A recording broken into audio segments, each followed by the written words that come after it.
Wow, good evening, Cape Town.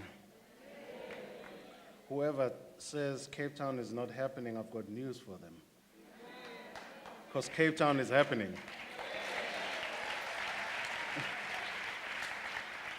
I'm not a politician, so feel safe in knowing that I'm not here to promote my party either. Because it looks like we've got privileges of opening parties, and everyone can take a quarter of the country. Some caught it, some didn't. I'm going to open one actually called My Quarter so that you can take your quarter. And she can take her quarter. She has got a quarter, he has got a quarter. Let's all have a quarter of South Africa.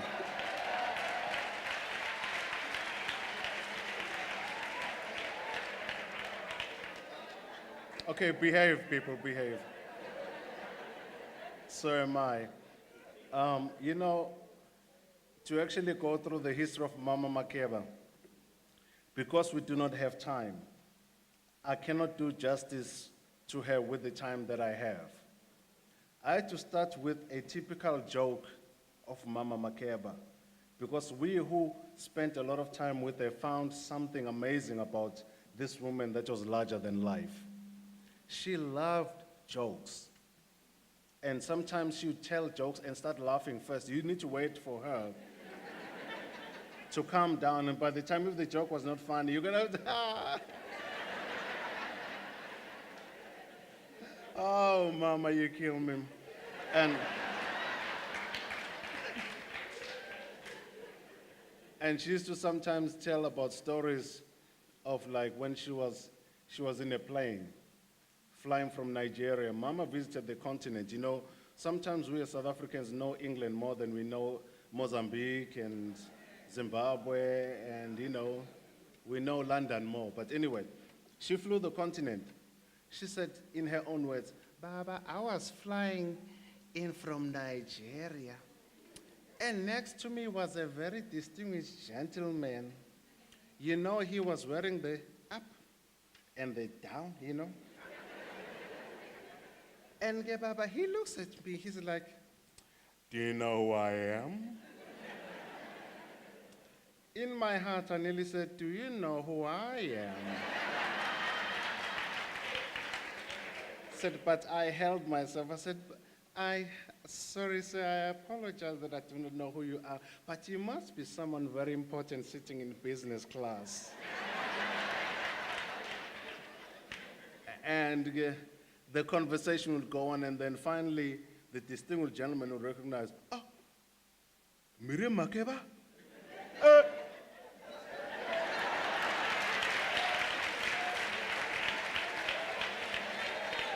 Okay, I'm going to keep this very short. And why? There was this side of Mama Makeba where she'd even look at somebody and say, Baba, look at that person coming over there. Ooh, they are bragging about themselves, but they're not ugly, they're ugly. That's Mama Makeba for you. And then one day I decided, of which I'm going to promote this with my party, I decided the 12th of June is my birthday. I'm going to make it a national holiday. So I told Mama Makeba, I want to have this big party and collect tons of presents. And she said, do so, Baba, and make sure on your last stop you come here. I've got tons of presents just for you. Well, I packed enough presents. I had enough of everything. You know, my car was loaded. I'm driving to her place. And she says, Baba, I've got tons of presents for you as well. Take those boxes. I was very happy. You know, I don't want to compete with a cell phone, please. She didn't say that. And then, as I came into the house, she had this beautiful presents. Mama Keba never used to give you a present.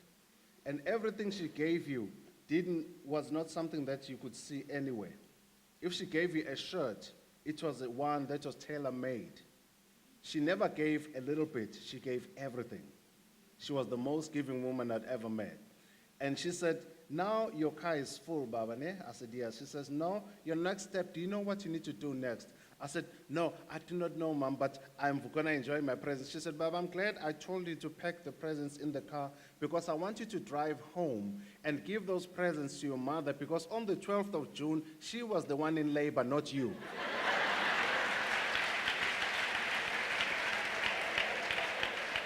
You know what? That's called classic. It doesn't get any better than that. And you know what? From that day on, I used to think whenever it's my birthday, I'm like, oh. And I even asked my mom exactly what she says. Exactly at 6:30, you arrived in this planet. So I had to actually make sure I give him my presents. So I had to ask for female presents on my birthday. It's a very good thing to remember. Why? Because Mama Makeba was a woman who led other women in one thing. She also had a style that nobody else could ever come close to and say, we know what it was. She used to dress as an African, proudly African. And whenever she walked, she says, Baba, I walked into the United Nations and mangena konaba bangibhekile bathi, what is this thing on my head? And I'm just looking at them and saying, this is us at home. And we sing the way we do, we dress the way we do, because we are unashamedly Africans. But you know what, Baba? I arrive in America, and women there, they've got fried hair.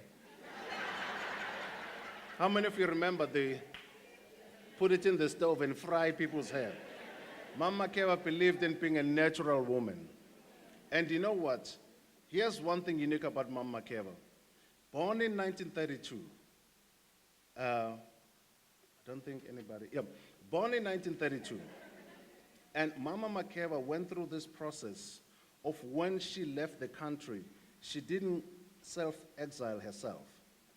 Please don't get me wrong. She left the country and her mom passed away. She tried to come back to the country, only to find out that you're banned, you cannot come back to your country. The hardest life anyone ever lived was Mama Makeba. I was really surprised and also knew the strength and the power of a woman for her to live as long as she did, because she took the hardest blows ever. There's nothing worse than being outside, cannot come back inside. You do not know what's happening. You only get reports, cannot bury your own mother. And Mama Makeba went through that. And she started taking on representing not only South Africa. She introduced what was going on in South Africa. She also represented the continent and made us look good in the rest of the world, to the United Nations, to whatever, together nations or apart nations, whatever the nations were. Mama Makeba represented you and me. And today we're here to actually salute this great icon of a woman who said in her own words, I am irreplaceable, Baba.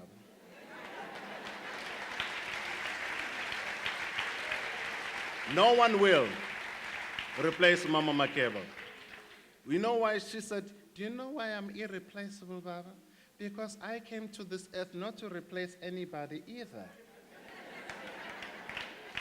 Classic. So, and also the one thing that was really wild, you could never gossip next to Mama Makeba. She knew every language. She said, they spoke in French, Baba. When they were done, I answered them in French. They were so surprised. They didn't know what to do about me. But I knew what to do about them. I looked at them and said, shame on you. I said, manje mamfu. That was another language she also spoke. I said it right.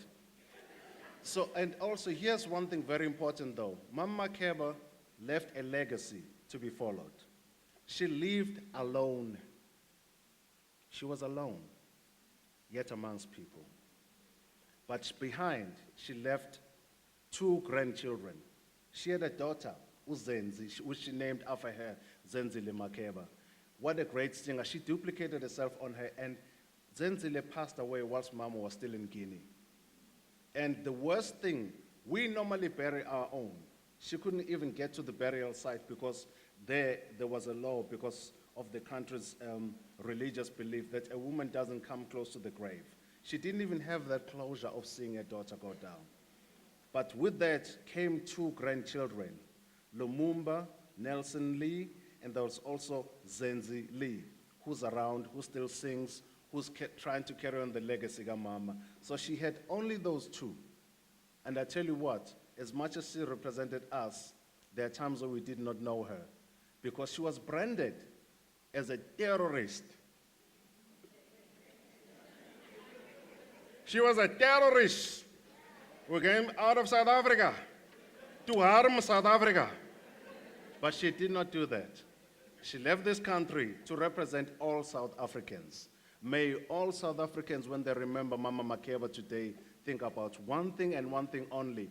If ever I had to scrap anything, I would scrap all the politics so that you and I can find what it is like to live together. Mama Makeba said, "Don't divide us, unify us." So thank you. If you want any more detailed information about Mama Makeba, it's online. I can't go through all of that. But today I want to tell you something. Don't divide us, unify us. Don't divide us, unify us. Don't